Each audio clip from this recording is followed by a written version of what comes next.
الحمد لله، الحمد كله لله، نحمده سبحانه وتعالى ونستعينه ونستهديه ونسترشده، ونعوذ بالله من شرور أنفسنا وسيئات أعمالنا. من يهده الله فهو المهتد، ومن يضلل فلن تجد له وليا مرشدا.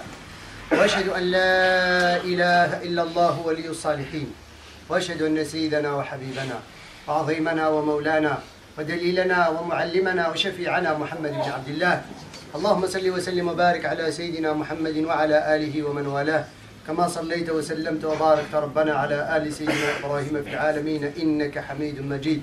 أما بعد، معاشر المسلمين، أوصيكم ونفسي بتقوى الله سبحانه وتعالى، إذ يقول في محكم التنزيل: يا أيها الذين آمنوا اتقوا الله حق تقاته ولا تموتن إلا وأنتم مسلمون. يا أيها الذين آمنوا اتقوا الله وقولوا قولا سديدا يصلح لكم أعمالكم ويغفر لكم ذنوبكم، ومن يطع الله ورسوله فقد فاز فوزا عظيما. اللهم اجعلني وإياكم من الفائزين فضلا منك ونعمة. أحباب رسول الله،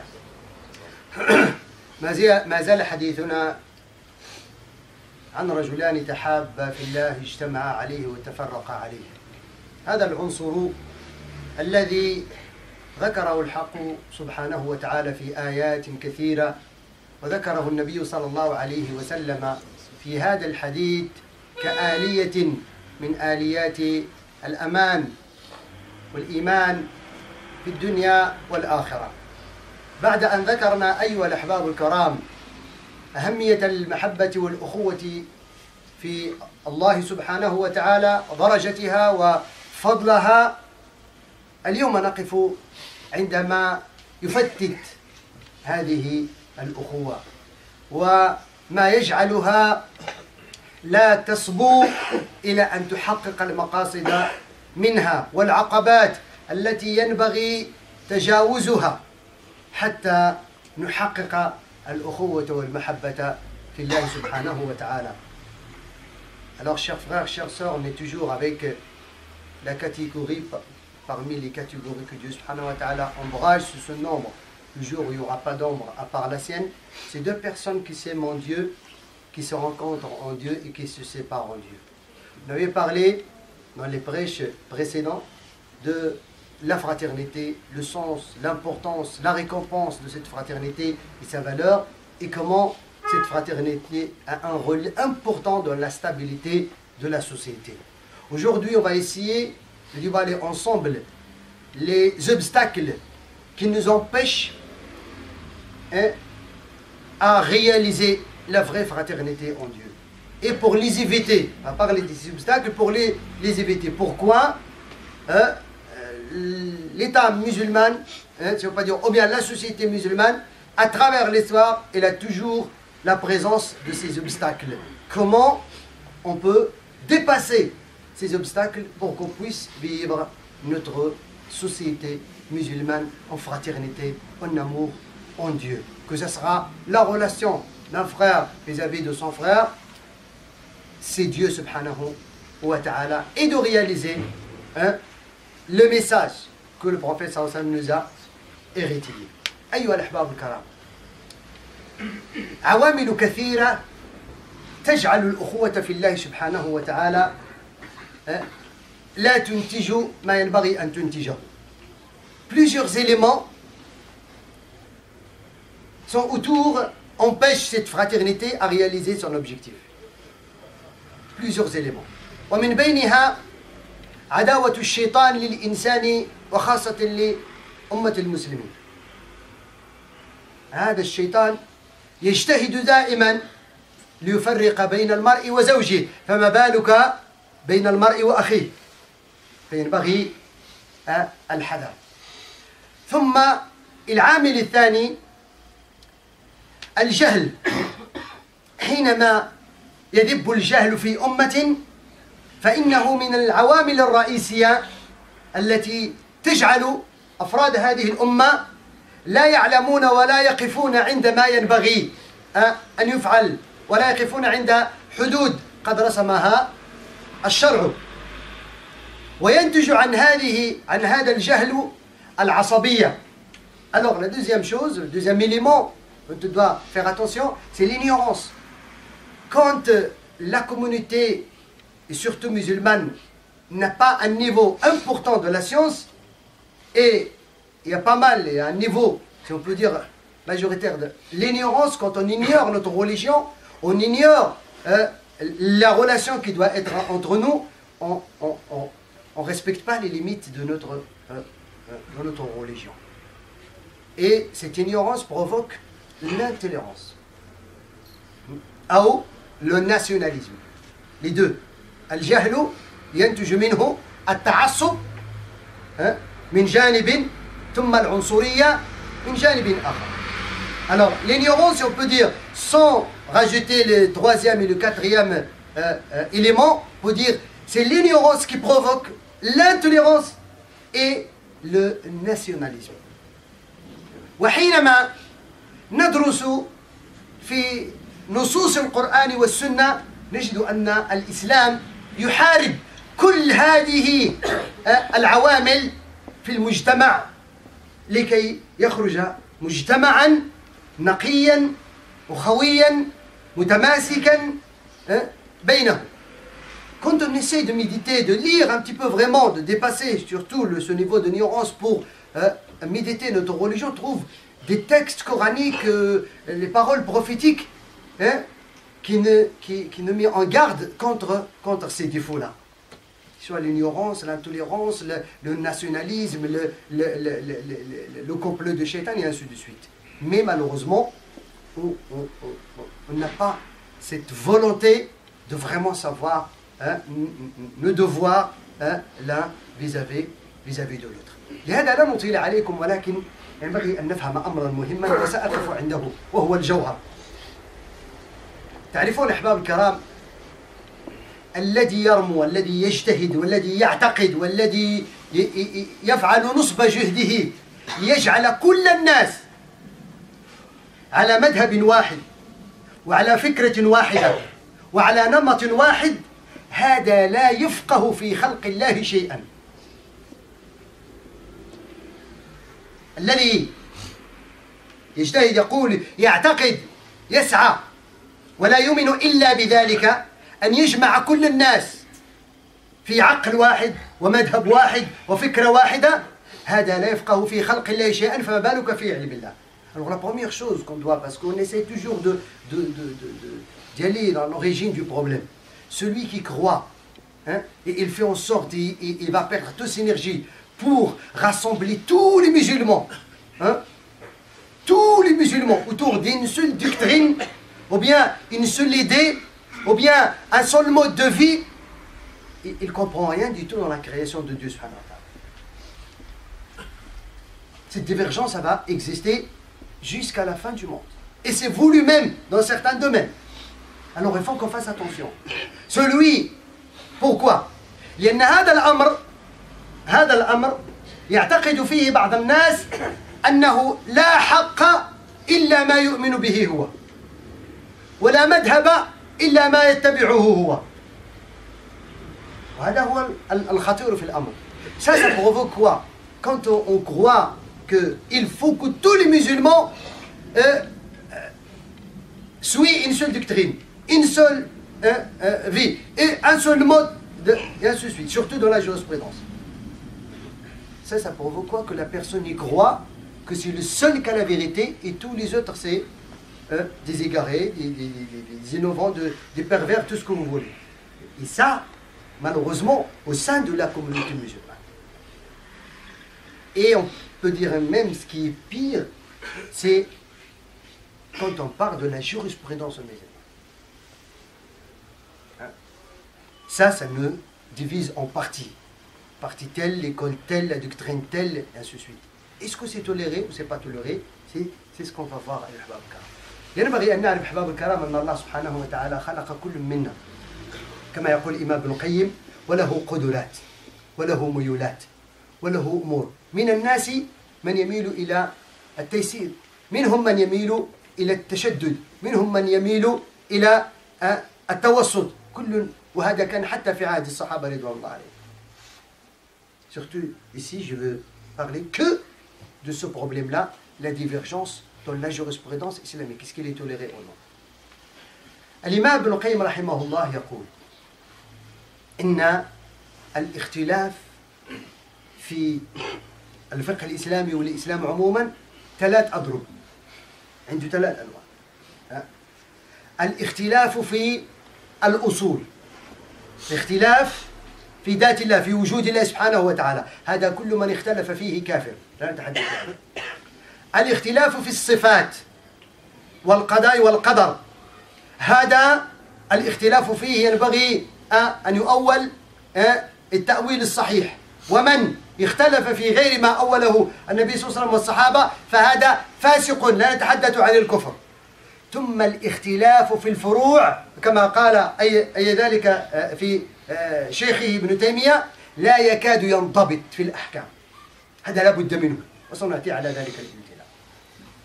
Alors la chose aujourd'hui qui déchire et qui dégrade la relation fraternelle entre les musulmans, c'est le côté jurisprudence, dans la côté jurisprudence. Imam Ibn Qayyim dit, dans l'islam, quand on dit tout l'islam en général, la divergence entre les savants, elle est en 3 catégories. La première catégorie, il ne doit pas y avoir de divergence. L'existence de Dieu subhanahu wa ta'ala, le monothéisme, là, il n'y a pas de divergence. Celui qui croit en Dieu subhanahu wa ta'ala, ça, c'est un croyant. Celui qui ne croit pas en Dieu, ça, on n'en parle pas, les croyants. Et puis les attributs du Dieu subhanahu wa ta'ala, le destin, le mal, le bien, tout ce qui est lié à Dieu subhanahu wa ta'ala, l'inconnu. Ça, chacun a ses arguments. Celui, c'est que ses arguments sont beaucoup plus proches à la sunna du prophète, la réalité, la bonne interprétation des versets, ça, c'est bon. Sinon, celui qui déveille de cela, celui qui a inventé quelque chose qui n'existe pas à l'époque du prophète ainsi que ses compagnons et les précédents de cet umma, ça c'est un pervers, ça reste pas. Et des exemples dans les grands savants des saints, ça existe ça.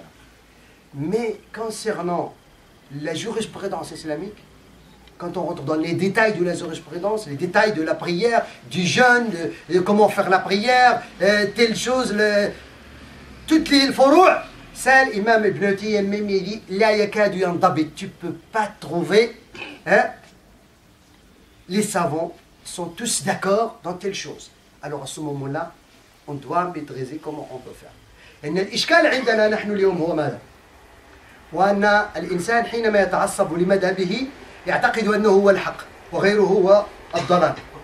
Le problème c'est quoi? Dans la jurisprudence islamique, quand l'un de nous lit un livre ou 2 livres ou consulte internet, il trouve que son cheikh, ça veut dire sa doctrine, il dit telle chose dans telle chose où il y a la divergence, il croit que c'est ça la vérité totale, à part ça c'est l'égarement, c'est la mécréance. Là on doit faire attention. وهنا أحباب الكرام سأستشهد ب3 من أعلام الأمة. Je vous donne les paroles de 3 parmi les grands savants de la Ummah pour faire attention à cela. يقول الإمام الجويني رحمه الله إمام الحرمين ثم ليس للمجتهد أن يعترض بالردع والزجر على مجتهد آخر في موقع الخلاف إذ كل مجتهد في الفروع مصيب عندنا. ليس للمجتهد أن يعترض بالردع والزجر على مجتهد آخر في موقع الخلاف. Ça veut dire un savant, il n'a pas à reprocher et à, si on peut dire même mépriser et à un autre savant quelque chose dont il y a la divergence. Ça existe la divergence entre les savants. Ça, il parle au niveau de les savants entre eux. Et regardez aujourd'hui, dans notre contexte, est-ce que parmi certains savants, ils respectent cela? Il y en a qui font leur khutbah al-jumu'ah et leur dars que pour critiquer et faire des rapports et de reprocher à un autre savant qui n'est pas d'accord avec lui. Et ça déchire la communauté. Alors c'est l'imam là, il dit. Et l'imam al-Izz ibn Abd Salam, l'imam des savants, il dit من أتى شيئا مختلف في تحريمه إن اعتقد تحليله لم يجز الإنكار عليه إلا أن يكون مأخذ المحلل ضعيفا لقواعد الأحكام. Il est parti carrément loin. الإمام العز بن عبد السلام. من أتى شيئا محرما يعتقد أنه حلال لا يجوز ولم يجز الإنكار عليه إلا إذا كان هذا اعتقاد مبني على نصوص ضعيفة. Si toi tu as fait quelque chose que l'autre, ton frère, il croit que c'est illicite, mais toi tu crois que c'est pas illicite, c'est licite. Il n'a pas le droit de te reprocher de faire telle chose que lui il croit. Ou bien de sa doctrine c'est pas autorisé. Mais toi tu as des arguments que c'est autorisé. À part, c'est tes arguments, ils sont faibles par rapport à ces arguments. Tu dois suivre la vérité et la réalité. Là ça fait quoi? هذا العالم يحثنا على التعلم. Pour savoir quand je veux faire quelque chose, est-ce que je la fais en suivant les bases et les textes authentiques, ou bien je la suis parce que les gens y disent. Non, c'est ça. L'imam Ibn Taymiyyah, il va nous résumer cette problématique.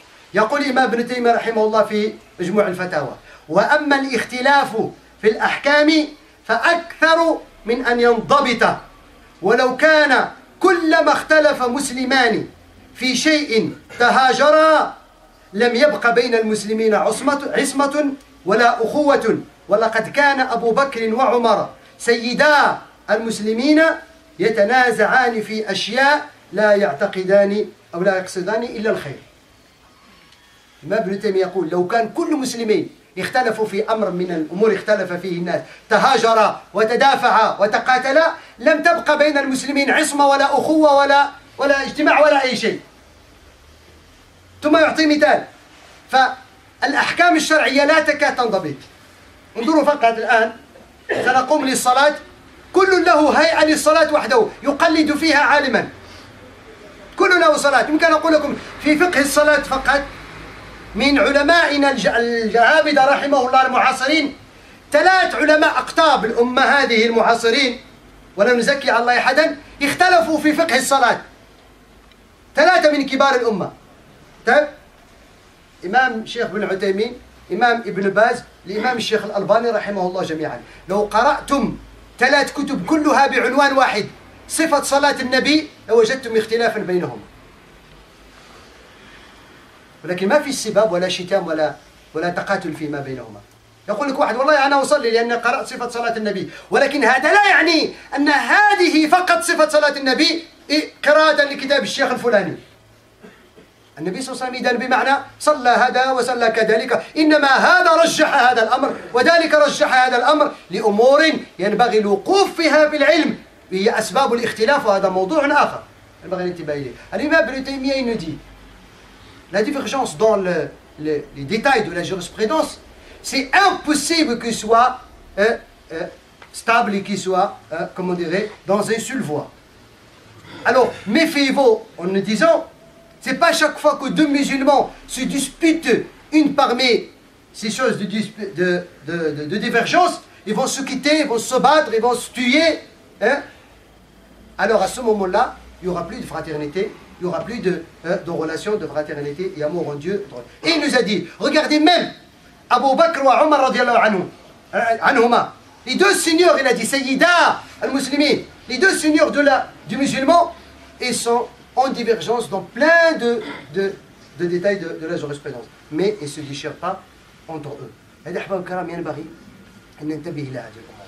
إن الآن ما يشتت الأمة الآن، عوض أن يجتهد العلماء في تحصيل العلم وتعليم الناس، يضيعون أوقاتهم في رد بعضهم على بعض.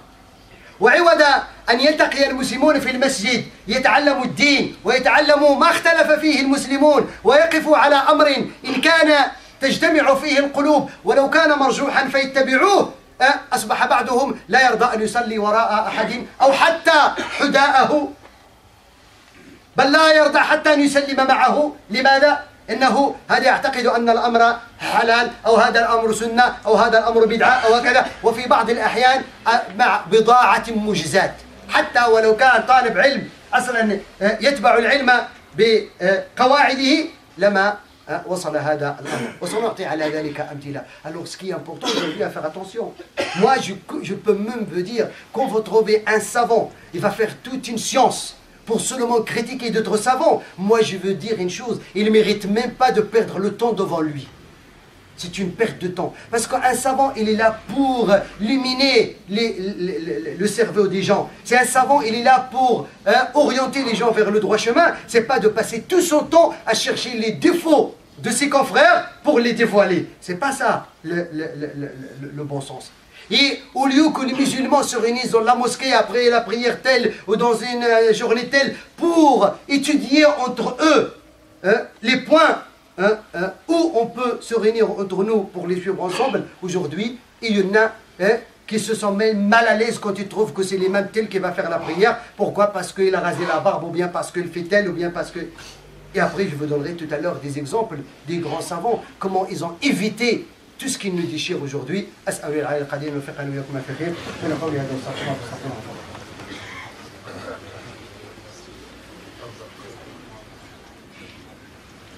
الحمد لله رب العالمين حمدا كثيرا طيبا مباركا فيه له الحمد والثناء الجميل وصلى اللهم وسلم وبارك على سيدنا محمد.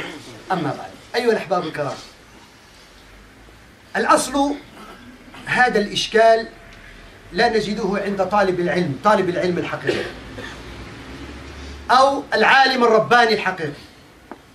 Cette problématique, normalement, on ne la trouve pas auprès d'un étudiant, de celui qui suit le chemin de l'étude. Et un savant qui vraiment a rassemblé entre deux choses, la croyance et le savoir, la piété et le savoir. On trouve malheureusement ces conflits entre les gens qui consultent Internet, qui lisent des petits livres qui s'offrent sans les acheter, qui a les cassettes à la maison, qui essaient de se construire à gauche et à droite sans suivre une stratégie de science. La plupart du temps, c'est ça. Mais un étudiant qui suit le vrai chemin de l'étude, quand il va tomber sur des exemples comme ça, parce qu'un étudiant, il va automatiquement étudier une chose. Un étudiant, il va commencer d'abord. L'imam Abu Hanifa يقول من لم يعرف اختلاف الناس لم يشم أنفه الفقه. Celui qui ne connaît pas la divergence entre les savants, là où il y a la divergence, il n'a même pas senti le dehors de la jurisprudence. Au lieu de la goûter, au lieu de remplir son ventre avec. Il n'a même pas senti. Tu viens toujours... Non, ça. Regardez par exemple un simple exemple. Tu trouves quelqu'un qui dit As-subha bid'a wa dalala wa kullu muhdathatin bid'a. Il va te faire toute une histoire pour ce subha là. Tout ce qui... Non. Le prophète il n'a jamais utilisé subha, c'est bid'a, c'est dalala. Il va faire toute une polémique à la mosquée. Est-ce que tu as étudié ce que les savants ont dit au sujet de subha? C'est qui est autorisé, c'est qui est interdit? Pourquoi il a autorisé? Pourquoi il a interdit? Je vous donne des exemples. الإمام زيد بن ثابت صحابي رسول الله صلى الله عليه وسلم وإمام العلم وعبد الله بن عباس. زيد بن ثابت وعبد الله بن عباس عندهم اختلافات كثيرة خاصة في الميراث. Ces deux compagnons, ils ont beaucoup de divergences, beaucoup de remarques, surtout concernant l'héritage. تعرفون؟ وحينما يلتقي عبد الله بن عباس بزيد بن ثابت يأخذ بخطام ناقته ويقودها ويقول هكذا أمرنا رسول الله أن نتعامل مع علماء أمته. وينزل زيد بن ثابت في ناقته فيقول لابن عباس أرني يدك فيأخذ يده ويقبلها ويقول هكذا أمرنا رسول الله أن نتأدب مع آل بيته. لو قرأتم اختلافات الرجلين في الميراث وفي غيرها لقلتم كيف c'est pas possible.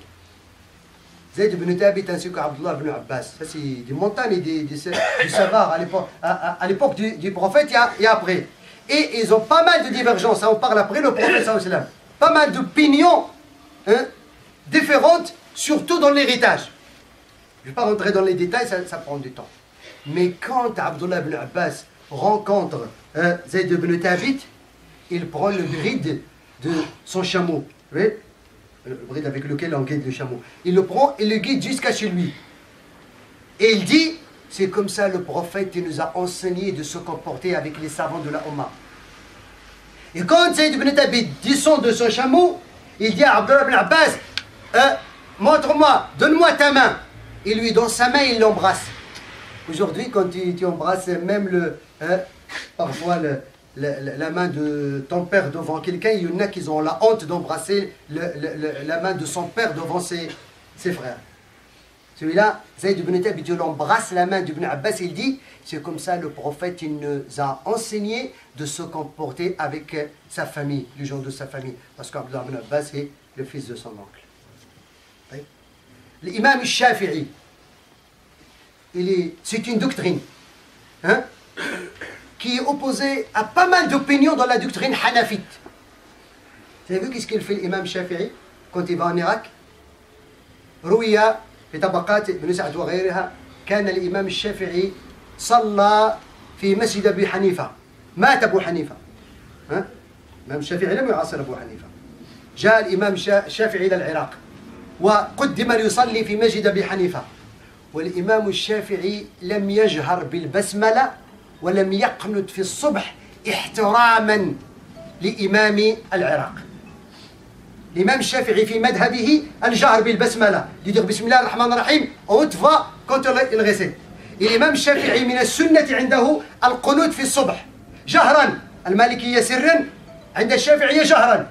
الإمام الشافعي لما ذهب إلى العراق احتراما لأبي حنيفة تنازل عما اختلف فيه بينهم وهو مات. شفتم الأخوة والمحبة؟ هذه الأخوة والمحبة أحباب.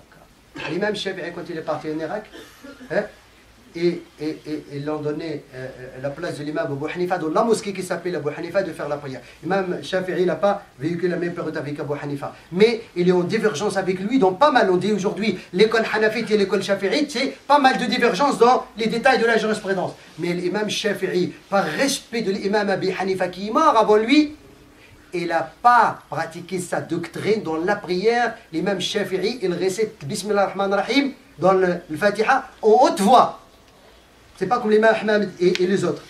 Et le qunut dans Salat Subh, lui, il le récite aussi en haute voix. Le dua qu'on fait avant Salat Subh, après Salat Subh.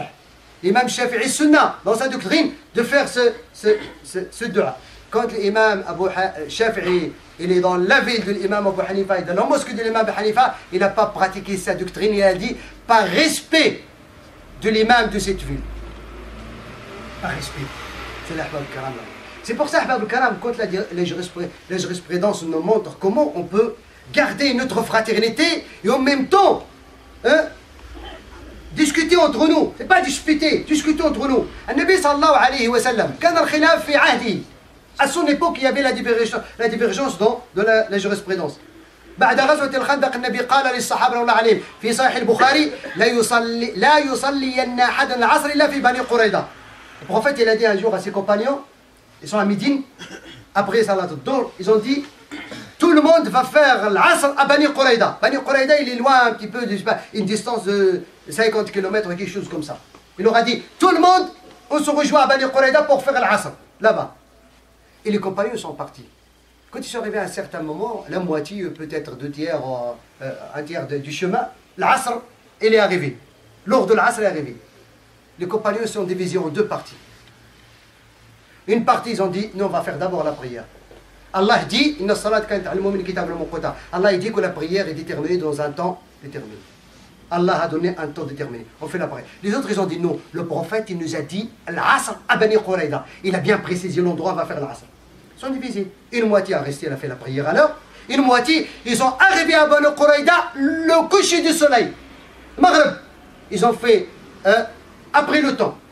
Quand le prophète sallallahu alayhi wa sallam est arrivé, il n'a pas trouvé les compagnons, ils sont en train de se déchirer avec leurs épées. Se tuer. Une divergence importante. Le prophète, il n'a rien dit. Il a laissé la chose. Jusqu'à aujourd'hui, on donne cet exemple pour la divergence tolérée. C'est pas comme nous aujourd'hui. J'ai une grosse barbe, t'as pas la barbe, même salam alaikum, c'est pas pareil. Ouais. Je suis marocain, tu es algérien, tu es turc, tu es musulman. Ah, tout. Tu peux être un petit problème avec un Marocain et l'Algérien et Tunisien et tout ça, tu mets tout dans le même sac. Ça c'est le nationalisme. Le Nabi sallallahu alayhi wa sallam dit: "Laysa minna man da'a ila asabiyya, wa laysa minna man qatalaha tahta rayatin asabiyya." Il n'appartient pas à cette communauté celui qui appelle au nationalisme. T'as un petit conflit avec un tel de tel endroit, ça ne veut pas dire que tous ces gens-là ils sont. Non, peut-être même un conflit, le shaitan il vous a abattu, vous les deux. C'est ça aujourd'hui, on trouve malheureusement même au sein de ce pays-là, on peut récupérer notre liberté et sans problème, on trouve la mosquée des Algériens, la mosquée des Marocains, la mosquée du Turc, la mosquée des Tunisiens, la mosquée du je sais pas qui, la mosquée des Africains. C'est quoi ces problèmes-là? Croyez-moi, c'est la vérité. Il faut qu'on dise que la vérité, ça veut dire quoi la mosquée des Algériens? Ça veut dire quoi la mosquée des Marocains? Ça veut dire quoi la mosquée du Turc? Alors Dieu subhanahu wa ta'ala, il dit que les mosquées, ça appartient à Dieu. Et aujourd'hui, on nomme que les savants algériens, que les savants marocains qui vont venir ici. C'est la réalité qui est amère, mais on doit la dire. Parce que chacun de nous, il doit lutter contre ça. Ça déchire, ça divise. On est déjà assez déchiré, on est déjà assez divisé.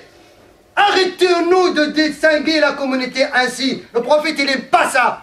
Il dit que ça pue. Ça veut dire quoi, ça pue? Ça veut dire, ça y est, ça domine dans la foi.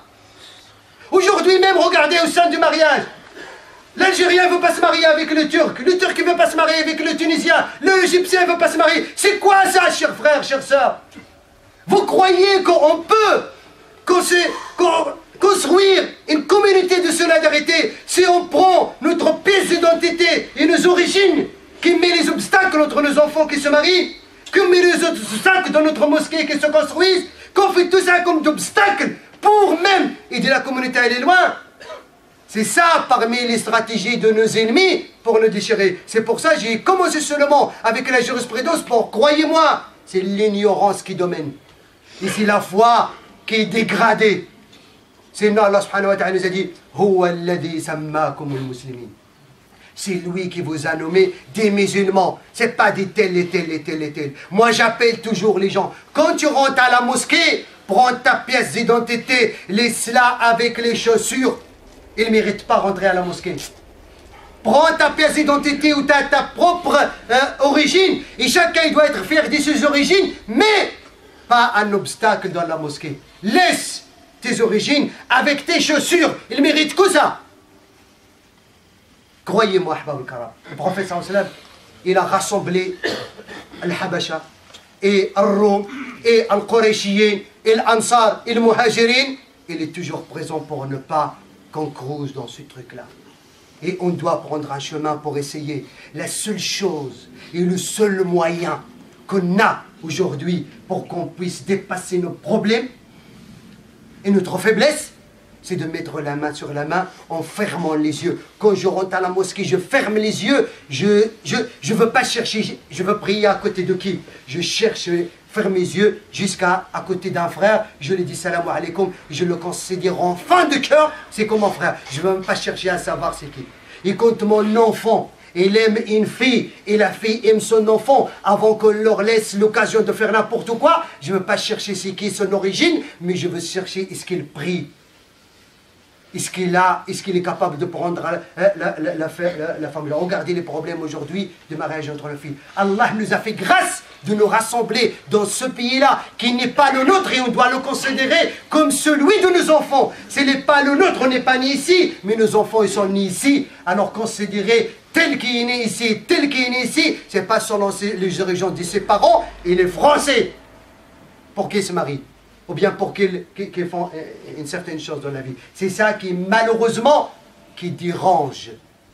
Il faut qu'on évite ce truc-là. Excusez-moi d'être un petit peu lent, mais notre problème aujourd'hui, c'est cela. On a une seule chance pour éviter cela, c'est d'utiliser les mosquées de Dieu pour se rencontrer, pour apprendre la science, pour s'aimer, pour s'aider. À part la mosquée de Dieu, je crois ni les cafés, ni les repos dans les stations de bus, ça peut nous aider. Ni les marchés non plus. Mais le départ, c'est la mosquée. C'est pour ça que le prophète il appelle la fraternité à la mosquée. quand il a construit la mosquée. Alors, utilisons-nous la mosquée sans distinguer la mosquée entre tel et tel. C'est pas parce que l'imam de la mosquée est marocain que c'est la mosquée est marocaine. C'est pas parce que les gens de l'association de telle mosquée et telle origine que la mosquée est... Non, pas du tout. Mais, je mets en garde, ni l'imam, ni les responsables des associations. Si lui, il croit que c'est la mosquée, c'est une mosquée de son origine parce qu'il est de ses origines, je peux lui dire, mon frère, tu es en train de faire du mal à toi-même et à la communauté. Quand tu es au sein d'une association et tu gères la mosquée, sache que tu gères la mosquée de Dieu, ce n'est pas la mosquée de tes origines. Et la mosquée de Dieu, elle va être gérée par la science, ce n'est pas la doctrine de tes origines. Et ce n'est pas non plus la domination de la politique de tes origines. Je dis ça avec les phrases qui sont claires, pour qu'on puisse éviter ce problème-là qui déchire la communauté. Pourquoi aujourd'hui on n'arrive pas à se mettre d'accord dans un seul calendrier? C'est le problème politique et le problème nationalisme et le problème des origines. Chaque mosquée a son calendrier. Pourquoi? On n'a pas assez de savants pour nous donner la réponse? Non. Mais le problème, que chaque mosquée s'attache à telle chose parce que c'est de ses origines, ou bien domination politique. Ça c'est la honte de la Ummah. Pourquoi on n'arrive pas à jeûner un seul jour? Il n'y a pas plein 1000 croissants. Il y a un seul ramadan. Mais nos ramadans, parfois, on trouve 3. Pourquoi? Parce qu'il y a un problème politique. Il y a l'ignorance. Il y a le nationalisme. Il y a tout ce qui déchire notre communauté aujourd'hui. Qu'est-ce qu'on va hériter à nos enfants? Par Dieu, subhanahu wa ta'ala. Est-ce qu'on va hériter à nos enfants cet état? Ce n'est pas un honneur pour nous, quand on va rencontrer notre Seigneur. On va éduquer à nos enfants quand Allah il nous a créés tous. Il nous a préféré de cette religion qui rassemble tout le monde. Tout le monde, sans exception.